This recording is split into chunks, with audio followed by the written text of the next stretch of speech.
Mengetahui cara membuat jalan ke bulan. Ketika para astronot kembali ke permukaan bulan, mereka mungkin akan lebih banyak mengemudi daripada berjalan kaki. Namun untuk mencegah debu bulan mengepul, mereka memerlukan jalan raya. Sebuah proyek ESA yang dilaporkan dalam Nature Scientific Reports hari ini menguji pembuatan permukaan yang layak jalan dengan melelehkan simulasi debu bulan menggunakan laser yang kuat. Dengan adanya peradaban maka akan muncul jalan raya, dan hal ini terutama berlaku di bulan, hanya untuk menghindari debu. Debu bulan sangat halus, abrasif, dan lengket.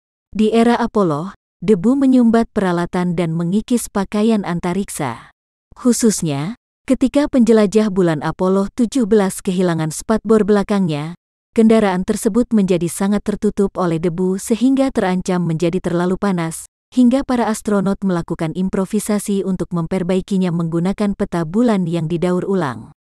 Wahana penjelajah Lunokhod 2 milik Uni Soviet memang mati karena panas berlebih ketika radiatornya tertutup debu. Pendarat Surveyor 3 terkena debu ketika modul bulan Apollo 12 mendarat sekitar 180 meter jauhnya.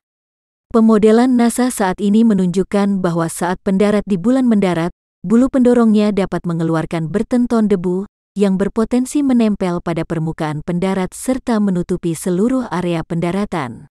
Respons yang paling praktis adalah mencegah debu dengan mengaspal area aktivitas di bulan, termasuk jalan raya dan landasan pendaratan. Ide untuk mencairkan pasir untuk membuat jalan raya pertama kali diusulkan di bumi pada tahun 1933. Proyek PAVER ESA membuka jalan untuk sintering regolit di area yang luas, menyelidiki kelayakan pendekatan yang sama untuk pembuatan jalan di bulan, dipimpin oleh Institut Penelitian dan Pengujian Material BAM Jerman dengan Universitas Allen di Jerman, LIQUIFER Systems Group di Austria, dan Universitas Clausthal Jerman Teknologi, dengan dukungan dari Institut Fisika Material di Luar Angkasa Pusat Dirgantara Jerman, DLR. Konsorsium PAVER memanfaatkan laser karbon dioksida berkekuatan 12 kW untuk melelehkan debu bulan yang disimulasikan menjadi permukaan padat seperti kaca, sebagai cara untuk membangun permukaan beraspal di permukaan bulan. Seperti yang dijelaskan oleh insinyur material ESA, Advenit Makaya, proyek ini sebenarnya kembali ke konsep awal tahun 1933. Dalam praktiknya kami tidak akan membawa laser karbon dioksida ke bulan. Sebaliknya, laser saat ini berfungsi sebagai sumber cahaya untuk eksperimen kami, menggantikan sinar matahari bulan yang dapat dikonsentrasikan menggunakan lensa Fresnel selebar beberapa meter untuk menghasilkan pencairan yang setara di permukaan bulan. Selama proyek pemanfaatan sumber daya in situ di masa lalu, termasuk pembangunan batu bata menggunakan panas matahari yang terkonsentrasi seperti cermin, kami telah melihat pencairan permukaan terbatas pada titik leleh yang relatif kecil, dengan diameter beberapa milimeter hingga beberapa sentimeter.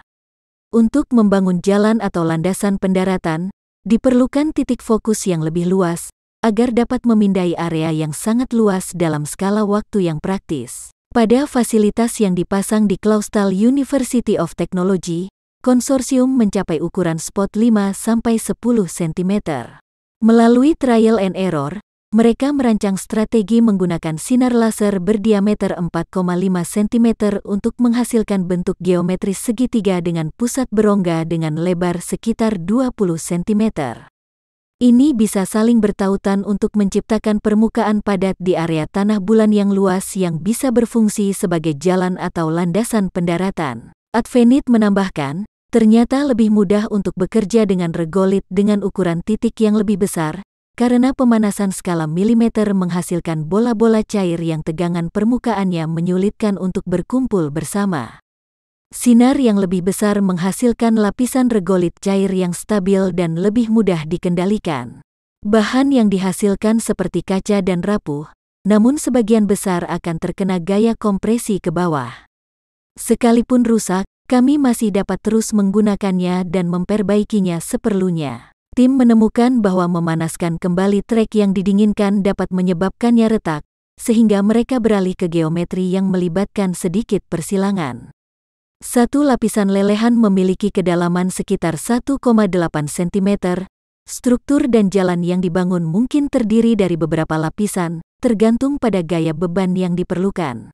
Jens Gunster, yang mengepalai divisi proses manufaktur multimaterial di BAM, menjelaskan, kedalaman peleburan yang begitu tinggi untuk menghasilkan struktur masif hanya dapat dicapai dengan titik laser yang besar. Tim memperkirakan landasan pendaratan seluas 100 meter persegi dengan ketebalan material padat 2 cm dapat dibangun dalam 115 hari.